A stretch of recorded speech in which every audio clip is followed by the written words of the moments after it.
Nebuleria iraurite itura ria Kieleni kaunti ya Machakos.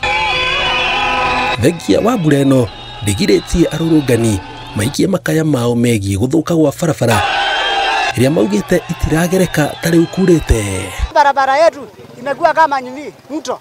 Kwa hivyo gavana tukwambia ukuje huko ground, ukuje uangalie watu wako, kile tulikuchagulia ndio utufanyie, na ukitufanyia hivyo hatutakuwa na maneno mengi. Kwa zote za ziko huku Cheleni, mawe zinatoka huku Cheleni, revenue inachukuliwa hapa Cheleni. Kama Matungulu constituency, revenue mingi imetoka hapa Cheleni, na watu wanauliza revenue inakusanywa hapa, kwa nini barabara zao hazitengenezwi?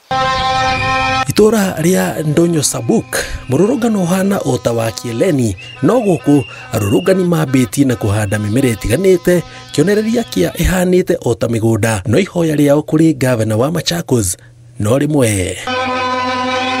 Ndio nauliza bwana gavana wa Vinya.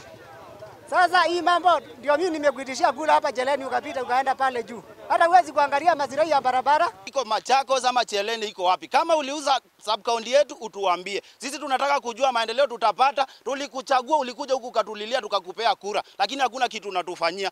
Mawe zinakatwa huku, kaunti inapata pesa mingi kutoka huku na hatufaidiki. Kule mbungeni tunapatiana pesa za kutengeneza barabara. Tukishapeana pesa tunashinda tukizungushwa hapo, mheshimiwa hakuna pesa za mafuta, hakuna pesa za mafuta, tractor haziko, nini zimeharibika, lakini watu wangu wanashindwa, pesa zinakusanywa, kwa nini hatutengenezewi barabara? Oho, maugite toruhonge-ini rukui mena mateta hoka ni ugitiri matura-ini gutira ikareka ni ikari kunyamario ni ekinae na aria marwara mathie thibitari gutiri na dawa cia kuigana. La pili ni mambo ya hospitali. Huku watu wakingonjeka, barabara ni shida kufika kwa hospitali. Ukifika pale hospitalini hakuna dawa. Ukifikisha mgonjwa wako pale hospitalini inakuwa jambo lingine. Unaanza kutuma kwa nduka, enda ulete hii, enda ulete hii, enda ulete ile. Ngiribotera Inooro TV, njitagwo Njenga wa Wambui.